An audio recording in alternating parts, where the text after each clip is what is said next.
আমরা দেখতে পাচ্ছি সরকার কিংস পার্টি তৈরির চিন্তাভাবনা করছে, কিন্তু কিংস পার্টি কি আসলে কখনো বাংলাদেশের রাজনীতিতে সফল হয়েছে? আওয়ামী লীগ যে কিংস পার্টি তৈরি করার চিন্তা করে 2024 সালে ইলেকশন করেছিল, অর্থাৎ এমপি থেকে বিভিন্ন দল থেকে লোকজন ছাঁটাই করে নিয়ে বিভিন্ন দল থেকে লোকজন সাথে নিয়ে তারা কিংস পার্টি তৈরি করেছিল, কিন্তু আসলে কি সফল হয়েছিল? অন্তর্বর্তীকালীন সরকারের সামনে বেশ কিছু চ্যালেঞ্জ আছে।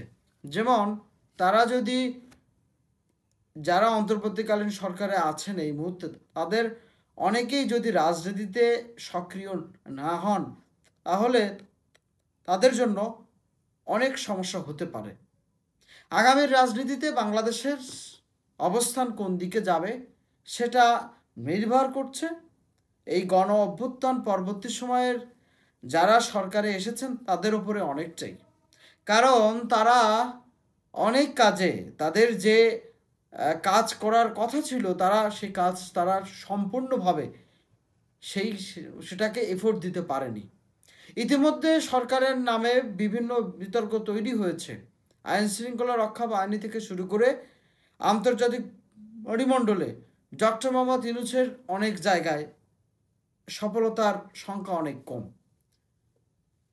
আলাপটা হচ্ছে যে কেন সরকার কিংস পার্টি তৈরি করার চিন্তা করছে, এবং এই কিংস পার্টি তৈরি করে কি তারা আসলে বাংলাদেশের রাজনীতিতে সফল হবে?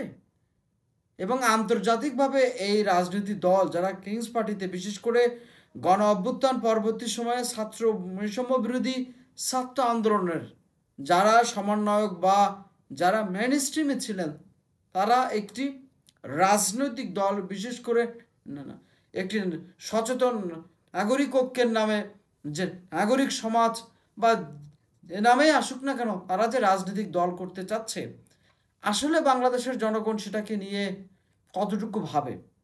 1971 সালের মুক্তিযুদ্ধের পর থেকে আমাদের বাংলাদেশের জনগণ মূলত রাজনীতিতে শেখ মুজিবুর রহমান এবং প্রেসিডেন্ট জিয়াউর রহমান এই দুইজন ব্যক্তিকেই মূলত চিনেছেন।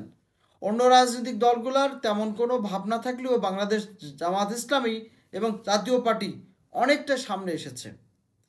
বাংলাদেশে ছোট বড় মিলে অনেক রাজনৈতিক দল আছে, কিন্তু সমস্যাটা হচ্ছে এই রাজনৈতিক দলগুলো জনগণের নিয়ে যে ধরনের ম্যান্ডেট তৈরি করার কথা ছিল, সেটা কি আসলে করতে পারে? আসুন, কেন কিংস পার্টির তৈরির প্রশ্ন আসছে সেটা সম্পর্কে একটু জানি। ইতিমধ্যে আমরা বিভিন্ন সোশ্যাল মিডিয়া থেকে এবং সরকারি পত্র পত্রিকা সহ বিভিন্ন সোর্স থেকে জানতে পারছি, সরকার একটি কিংস পার্টি তৈরির মতন একটি দল তৈরি করে তারা আগামী ইলেকশন সাজাতে চায়। কিন্তু আসলে গণবিপ্লবের পরে এটা কি খুব বেশি জরুরি, এবং এটার সাথে কারা সংযুক্ত আছে সেটাও আমাদেরকে খোঁজ করতে হবে। গণ অভ্যুত্থান পরবর্তী সময়ে জনগণের প্রত্যাশার যে জায়গা, জনগণ যে চিন্তা করে, যে স্বপ্ন নিয়ে মূলত শেখ হাসিনাকে বাংলাদেশ থেকে প্রত্যাখ্যাত করেছে, সেই জনগণের আশা ও প্রত্যাশাকে সরকার পূরণ করতে সফল হচ্ছে? নিশ্চয়ই সে জায়গায় সরকারের অনেক ব্যর্থতা আছে। সরকার ইচ্ছা করলে কোনো কিছু করতে পারছে না, সেটার জন্য তাদের আন্তর্জাতিক এবং অ্যাকসেপ্টেন্সের বিষয়, বিশেষ করে গণতান্ত্রিক পন্থায় তাদের যে ম্যান্ডেট দরকার সেটা নিয়ে অনেক কথা উঠছে। বাংলাদেশ জাতীয়তাবাদী দল বিএনপি তারা যত দ্রুত সম্ভব ইলেকশন চাচ্ছে। কেন ইলেকশন চাচ্ছে, কী কারণে চাচ্ছে, এটা তারা একটি জায়গায় যুক্তি উপস্থাপন করছে যে এই ধরনের কাজ করতে হলে, বিশেষ করে সংস্কার কাজ করতে হলে জনগণের ম্যান্ডেটে সরকার প্রয়োজন। আসলে এই কথার সাথে জনগণ কি একমত? অনেকে এই কথার সাথে বিদ্রুপ মনোভাব প্রকাশ করেছেন, এবং রাজনৈতিক অঙ্গলে বিশেষ করে মির্জা ফখরুল ইসলাম এবং জাতীয়তাবাদী দল বিএনপির বেশ কিছু আত্মসমালোচনা, এমনকি তাদের দলের মধ্যেও সমালোচনা তৈরি হচ্ছে। আপনারা দেখেছেন গত কয়েকদিন যাবৎ ধরে ক্রমাগতভাবে দলের ভারপ্রাপ্ত চেয়ারম্যান তারেক রহমান তিনি স্পষ্ট বলেছেন জনগণকে নিয়ে কোনো রকম বিদ্রোহ করা যাবে না। জনগণ যদি রাজনৈতিক দলগুলোর বিরুদ্ধে চলে যায় তখন কিন্তু আর কিছু করার থাকবে না। তো বিএনপির হাইকমান্ড বা যারা তৃণমূল পর্যায়ে আছে তারা কি এটা মানছে? তাহলে আগামীর যে রাজনীতির ভবিষ্যৎ, সেই রাজনীতির ভবিষ্যতে কারা আসলে উন্নতি হচ্ছে বা কারা এই ক্ষমতার আসনে আসতে যাচ্ছে?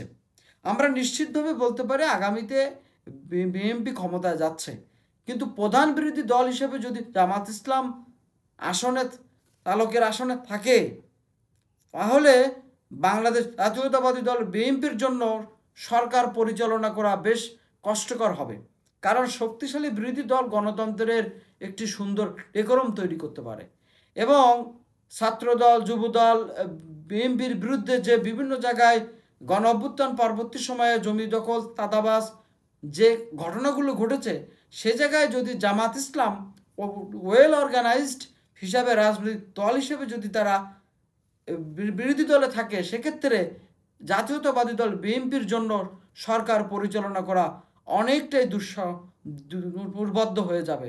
এজন্য মূলত বিএনপি নির্বাচন বলে আওয়ামী লীগকে তারা বিরোধী দলে চাচ্ছে, এমনটাই হয়তো বা আমরা বুঝতে পারছি। কিন্তু এই জায়গায় কতটুকু সম্ভব? বাংলাদেশের গণ অভ্যুত্থান পরবর্তী সময়ে দেশের জনগণ, বিশেষ করে ভারতের আধিপত্য বিরুদ্ধে যেভাবে রুখে দাঁড়িয়েছে জনগণ সরকারের সাথে সাথে, সেটাও কিন্তু একটু একটু একটু একটু একটু প্রশংসনীয়। আমরা বিশ্বাস করি আগামীতে কিংস পার্টির মতন এই ধরনের দল না গঠন করে যদি সরকার, এই অন্তর্বর্তীকালীন সরকার তাদের যে দায়িত্ব কর্তব্য আছে সেটাকেই যদি তারা সফলভাবে করে যেতে পারে, তাহলে জনগণের আশা ও প্রত্যাশার সার্থকতা সেটাই। শুধুমাত্র ক্ষমতায় থেকেই রাজনৈতিক দল গঠন করে তারপরে রাজনীতিতে আসা, এটাকে আসলে সুন্দর দেখায় না।